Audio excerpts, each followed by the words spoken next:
Assalamualaikum warahmatullahi taala wabarakatuh. Selamat pagi ya.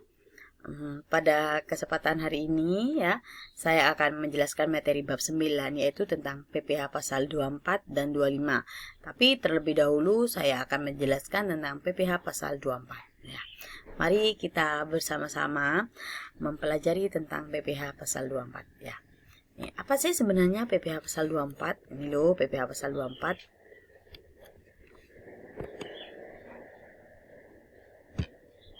Nah, ini PPh pasal 24 itu yaitu merupakan pajak yang dibayar atau terutang di luar negeri ya, terutang di luar negeri dan ataupun ya atas penghasilan dari luar negeri yang diterima oleh wajib pajak, penghasilan dari luar negeri yang diterima atau diperoleh wajib pajak dalam negeri.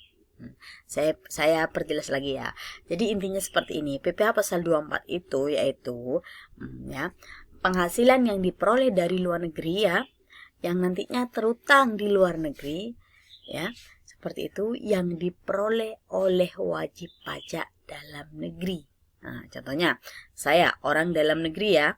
Orang dalam negeri memiliki usaha di Malaysia, di luar negeri atas penghasilan WP badan saya, usaha saya di luar negeri. Maka di situ selain dikenakan PPh di luar negeri atau pajak penghasilan atau pajak di luar negeri seperti itu, maka nanti itu akan dikenakan PPh di dalam negeri juga. Jadi akan dikenakan dua kali pajak di luar negeri dan pajak di dalam negerinya. Jadi saya sebagai orang Indonesia akan dikenakan pajak di Malaysia karena usaha saya berada di Malaysia, kemudian akan dikenakan pajak di dalam negerinya. Karena WP-nya itu WP dalam negeri, akan dikenakan pajak dua seperti itu. Maka karena dua, maka PPh 24 itu tujuannya apa? Yaitu untuk pengkreditan pajak agar wajib pajaknya tidak merasa diberatkan untuk pembayaran pajak seperti itu. Itu PPh pasal 24 ya.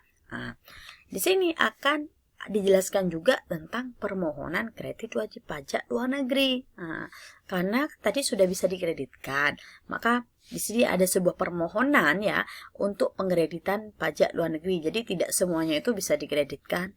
Nah, kecuali sudah memenuhi syarat di dalam pengkreditan pajak itu boleh dikreditkan. Apa aja sih di sini permohonannya ya?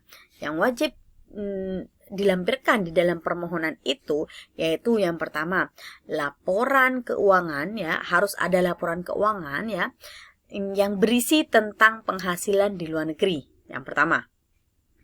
Yang kedua, harus memfotokopi pemberitahuan pajak di luar negeri. Jadi harus benar-benar sudah melakukan pembayaran pajak di luar negeri yang sudah disertai dengan bukti pembayaran pajak atau surat pemberitahuan pajaknya di situ bahwa telah melakukan pembayaran di luar negeri, itu harus ada. Nah, yang ketiga yaitu dokumen pembayaran pajak di luar negeri. Jadi surat-surat SPT luar negerinya, buktinya itu semuanya itu harus benar-benar sudah terlampirkan bahwa itu memang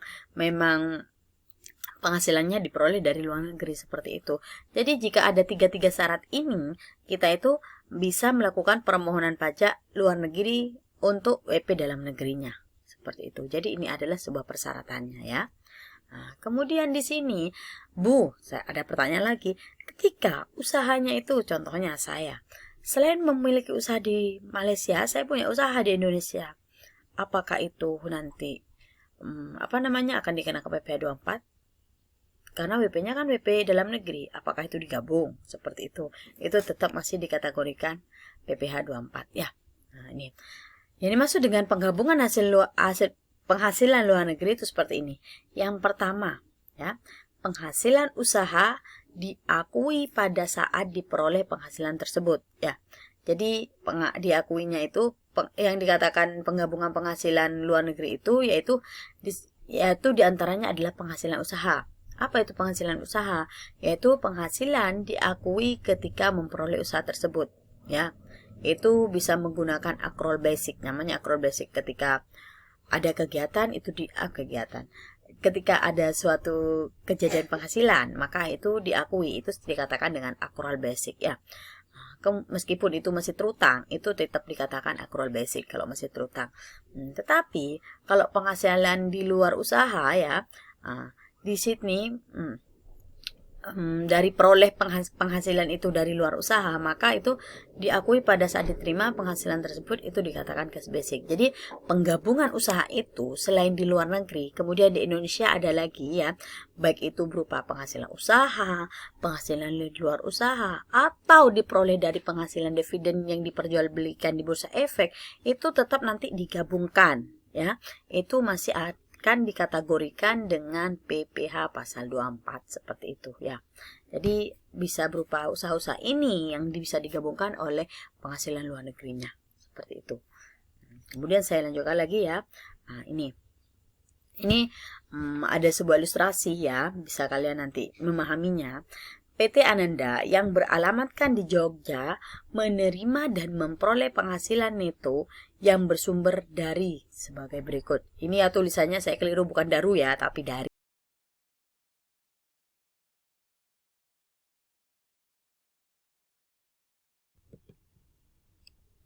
Baik, di sini ini. Jadi ini adalah beberapa ilustrasi atau contoh, yaitu dari pajak penghasilan PPh pasal 24 ya. Nih, contohnya yang pertama, hasil usaha di negara Jerman dalam tahun 2009 ya.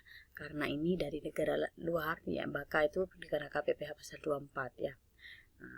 Ini diabaikan ya accrual basic cash basic. Karena kalian kan bukan anak akuntansi, jadi kalian yang penting harus tahu itu PPh pasal 24 itu dari mana, seperti itu aja. Kemudian dividen dari Belanda ya. Dari Belanda jelas ini dari luar negeri ya. Dari Belanda untuk kepemilikan saham. Itu masih dikatakan PPh pasal 24 karena dari luar negeri. Kemudian ini dari bank di Thailand ya, penghasilan bunga. Itu masih PPh pasal 24. Kemudian ini dividen dari negara Inggris atas kepemilikan saham di DEF Corp ya, yang di sini berasal dari negara Inggris ya. Ini dari DF Corp yang diperjualbelikan itu sebesar 600 juta. Itu kan ada keuntungannya. Maka di sini karena dari luar negeri, dari Inggris, Thailand, Belanda, kemudian dari Jerman, ini adalah bentuk usaha ya, bentuk usaha yang dimiliki di luar negeri ya. Maka itu dikategorikan di dalam PPh pasal 24 atau akan dikenakan PPh pasal 24 seperti itu. Ini. Kemudian ada batasan-batasan kredit ya. Di dalam batasan-batasan kredit, tadi kan ingat PPh pasal 24 itu adalah PPh pasal 24 adalah pajak penghasilan yang bisa dikreditkan atas penghasilan di luar negeri ya, untuk WP dalam negeri. Seperti itu. Karena kan tadi kan dikenakan dua, di luar negeri dikenakan, di dalam negeri dikenakan karena dimiliki WP dalam negeri. Seperti itu kan. Maka bisa dikreditkan. Tadi ada persyaratannya kan, permohonannya kan tadi ada 3. Sekarang ada batasan kredit. Jadi tidak seluruh pajak terutangnya itu bisa dikreditkan, tidak, tapi ada sebuah batasannya ya. Batasannya itu apa aja? Ini batasannya itu ada 3 juga. Yang pertama, caranya kita harus menghitung apa? Yaitu menghitung jumlah pajak yang terutang di luar negeri dulu ya. Kemudian menghitung jumlah pajak yang terutang untuk seluruh penghasilan, dan yang ketiga itu menghitung maksimal pajak yang akan bisa dikreditkan seperti itu. Ini contohnya ya. Ini yang 1, 2, 3-nya. Contohnya PT INC memperoleh penghasilan itu dalam tahun 2009 sebagai berikut. Luar negerinya 500 juta ya. Dengan tarif pajak luar negerinya 40%. Jadi sudah dikenakan tarif pajak luar negeri sebesar 40% ya. Kemudian yang kedua, ada penghasilan juga, penghasilan usaha di Indonesia sendiri atau di dalam negeri sendiri, yaitu 750. Bu, apakah di antara keduanya itu dikenakan PPh pasal 24? Ya, nanti ada penggabungan seperti yang di slide sebelumnya itu. Ada penggabungan usaha, baik itu dari penghasilan usaha atau dari penghasilan di luar usahanya. Itu tetap digabung di dalam PPh pasal 24. Ini. Jadi seluruhnya caranya itu menghitung jumlah pajak yang terutang. Berapa jumlah pajak yang terutang? Jadi 500 ditambah 750 juta. Jadi besarnya PKP-nya itu adalah 1M250 kan? Seperti itu. Kemudian kita menghitung jumlah PPh di luar negerinya. Tarifnya berapa tadi? Tarifnya 40%, ya. 40% dikalikan yang di luar negeri, yaitu 500 juta sama dengan 200 juta. Kemudian PPh terutang, ya, sesuai tarif pasal 17. Ingat, untuk PPh pasal 24 tarifnya itu adalah 25%, ya. 25%. Jadi 25% akan dikalikan dengan tarif pasal 17, yaitu untuk PPh pasal 24, ya. PPh terutang, ya, untuk PPh pasal 24 akan dikenakan tarif pasal 17. Tarifnya sesuai pasal 17, yaitu 25% dari besarnya PKP, ya, penghasilan kena pajak. Jadi luar negerinya dikenakan dulu, baru menghitung PPh terutangnya. 25 kalikan PKP. PKP-nya dari mana? 500 dari luar negeri, dalam negerinya 750. Jadi 1M itu 250. Nah, ini dikalikan, ya. Dikalikan 25% dikalikan ini. Jadi PPh terutangnya itu sebesar 312.500.000. Ini luar negeri. Nah, ini kan ada dua, ini luar negeri, ini harus dikenakan di dalam negeri. Seperti itu kan? Jadi ada dua pajak, bagaimana ya? Makanya di sini pemerintah itu memberikan sebuah upaya, yaitu pengkreditan pajak, yaitu diatur oleh PPh pasal 24 ini. Nah, maka di sini karena kan harus bayar dua seperti ini, maka di sini ada peraturan.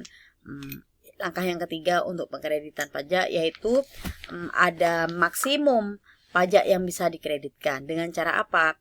Yaitu kayak cara yang tadi, ya. Nah, ini caranya. Penghasilan luar negeri dibandingkan dengan seluruh penghasilan kena pajak. Jadi luar negerinya tadi 500 dibandingkan dengan penghasilan kena pajaknya dikalikan PPh terutang dari seluruhnya. Jadi luar negerinya 500 dibandingkan seluruh PKP 1M 250, ya, dikalikan dengan PPh yang terutang sesuai tarif tadi. Jadi dikalikan ini. Nah, jadi yang bisa dikreditkan itu paling besar yaitu 125 juta. Seperti itu. Jadi batasan kredit maksimalnya itu ini. Karena yang terutang itu adalah ini, ya. Yang terutang di dalam negeri 31.500. Jadi hanya yang bisa hanya sebesar ini. Hanya sebesar 125 juta. Selebihnya dari itu ditunaikan. Jadi sisanya itu aja yang bisa dikreditkan. Seperti itu, ya. Bisa dipahami kan? Mudah kan, ya? Mudah. Nah, kemudian, Bu, kalau penghasilan dalam negeri atau luar negerinya ada yang rugi, apakah tetap dihitung? Ya, yang dirugikan, yang rugi itu tetap nihil nanti. Nihil atau kosong. Nih, PT Dwi memperoleh penghasilan dalam tahun 2009 sebagai berikut. Negara A, negara B, dan penghasilan di Indonesia.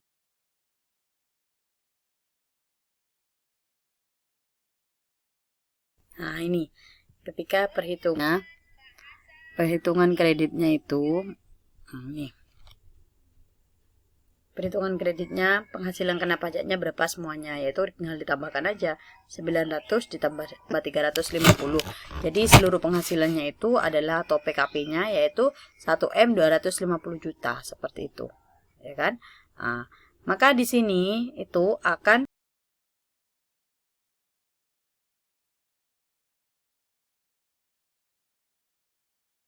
terutangnya sesuai tarif 17, ya. Jadi 25% kali 1M 250 juta. Jadi PPh terutangnya adalah 312.500.000, seperti itu. Nah, baik, selanjut lagi, ya. Kalau sudah ketahuan PKP-nya sama PPh terutangnya, maka di sini akan menghitung yang namanya PPh terutang di luar negerinya sama menghitung batasan kreditnya. PPh terutang di luar negerinya yaitu tadi kan tarifnya 20% dan 15%. Yang A 20, yang B 15. Jadi 20 dikalikan dengan pajaknya atau penghasilannya. Jadi 80 juta. Nah, kemudian PPh terutangnya, ya. PPh bukan PPh terutang, tapi batasannya yaitu 400 juta dibagi dengan jumlah PKP-nya tadi kan, ya. Ini kan yang negara A dibagi jumlah PKP, kemudian dikalikan dengan 312.500 atau PPh terutangnya. ya PPh terutangnya. Jadi jumlahnya adalah 100. Jadi untuk batasan negara A itu yang boleh dikreditkan itu adalah maksimal adalah 100 juta. Karena yang terutang untuk negara A itu 80 ya, seperti ini. Ini kan besaran untuk yang ini 20 ini untuk yang luar negeri. Nah, kemudian tetapi di sini yang terutangnya itu pasal 17-nya seluruhnya 312.500. Maka di sini ya, itu adalah 100 juta seperti itu maksimalnya kan. Maka di sini yang terutangnya itu akan hanya bisa membayar 80 saja karena maksimalnya 100. Tetapi di sini itu yang bisa dikreditkan itu ya bukan hanya yang dikreditkan, tapi yang terutang itu hanya 80 juta, tapi batasannya 100, berarti kan batasannya itu lebih dari pajak yang terutang.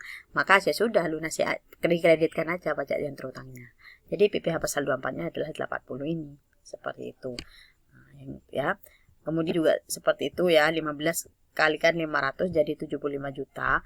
Maka di sini 500 dibandingkan 3.500, maka besaran PPh pasal 24 negaranya itu adalah ini kan batasan kreditnya, maka di sini yang bisa dikreditkan itu 75 karena lebih besar ya, lebih besar. Maka total PPh 24 yang bisa dikreditkan itu adalah 155 juta seperti itu ya. Nah, jadi di sini ini dari soal ini ya. Maka yang bisa dikreditkan yang masuk ke PPh pasal 24 itu adalah sesuatu yang paling rendah ya, karena batas maksimumnya itu adalah melebihi batas ataupun melebihi PPh terutang yang paling rendah, maka itu batas terendahnya itu yang akan dikategorikan ke PPh pasal 24. Jadi 80 ini ya ditambah dengan 75 jadi 155 juta. Itu yang bisa dikreditkan seperti itu ya. Nah, saya lanjut lagi ya. Ini pajak penghasilan pasal 24 di sini ya. Jika negara itu mengalami kerugian, ini ilustrasinya ya. Negara A, negara B dan negara C. Di sini negara C atau negara C di sini ya. Ini mengalami kerugian sebesar 150. Bu, apakah ini jadi pengurang ataupun ini dikosongkan? Ini dinihilkan atau dinolkan ya, seperti itu. Nah, maka di sini tinggal menghitung aja PKP-nya berapa, yaitu 900 ditambah 350 jadi 1.250 kan ya. Nah, ini PKP-nya. Kemudian PPh terutangnya berapa? Tinggal dikalikan 25%. Jadi 312.500.000 seperti itu. Itu adalah PPh terutang sesuai tarif pasal 17-nya. Kemudian maksimalnya berapa? Menghitung maksimal. Tapi sebelum menghitung maksimal, kita menghitung pajak yang dikenakan berdasarkan tarif luar negerinya. Tarif luar negerinya negara A 20% jadi 80 ya. Batasan maksimalnya 100. Jadi 80 yang bisa dikreditkan. Ingat, itu adalah karena batas maksimalnya 100 tapi yang terutang itu 80 ya. 80. Nah, maka di sini itu yang bisa dikreditkan hanya 80 seperti itu ya. Sama negara B ini terutangnya itu di luar negeri 75, di dalam negerinya batasan maksimalnya 125 juta. Jadi di sini yang kenakan PPh pasal 24 itu adalah nilai terendahnya karena maksimalnya ini.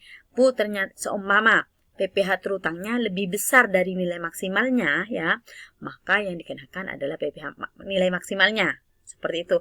Jika nilai maksimalnya itu lebih besar daripada terutangnya, maka yang dikenakan itu terutangnya. Ya, saya ulangi lagi. Jika terutangnya itu lebih besar dari maksimalnya, maka yang dikenakan itu adalah maksimalnya.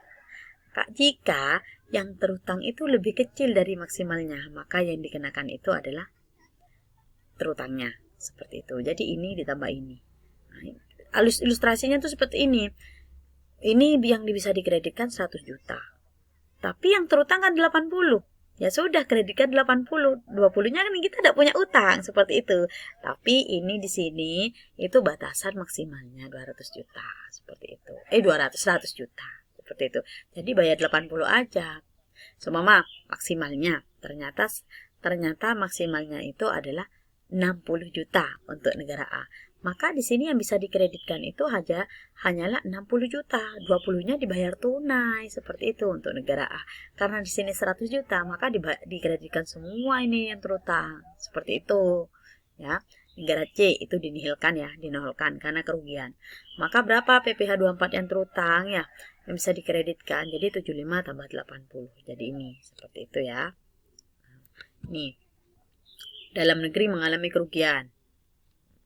Ini dalam negeri mengalami kerugian ilustrasinya. Terutangnya berapa? A tambah B ya, tambah C. A tambah B tambah C. Oh, C-nya ternyata rugi.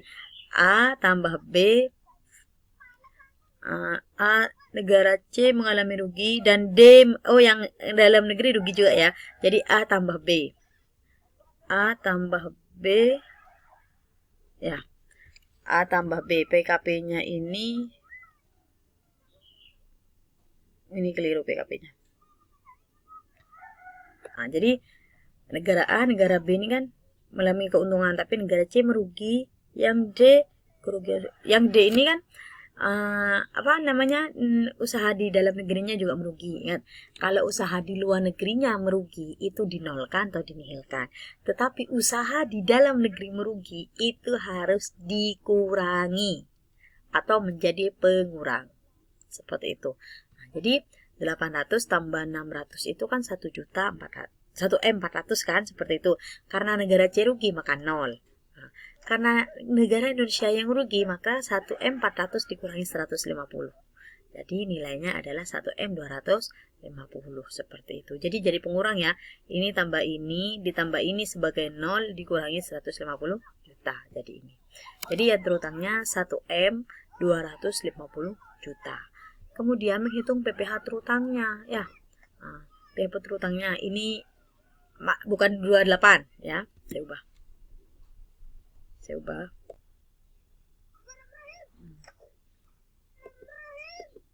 Sudah diubah ya, jadi 25 bukan 28, saya salah ngetiknya. Jadi 25% kali 125, 1M 250 juta, jadi 312.500 seperti itu. Itu untuk PPh terutangnya. PPh terutangnya seluruhnya ya, seperti itu. Nah, ini yang terutang seluruhnya.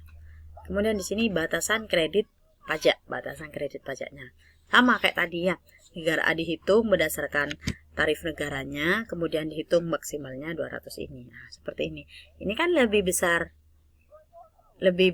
yang terutang daripada yang kredit kan, seperti itu. Maka yang bisa dikreditkan itu hanya 200. Maksimalnya kan 200. Jadi 40-nya harus ditunaikan. Seperti itu. Negara B juga seperti itu ya. Jadi yang dikreditkan 150 juta, 30-nya bisa langsung tunaikan. C-nya nihil ya. Yang dalam negeri sudah ada usah dihitung lagi karena ini. Maka berapa besaran PPh pasal 24 yang bisa dikreditkan? Yaitu tinggal 200 tambah dengan 150. Jadi 350 seperti itu.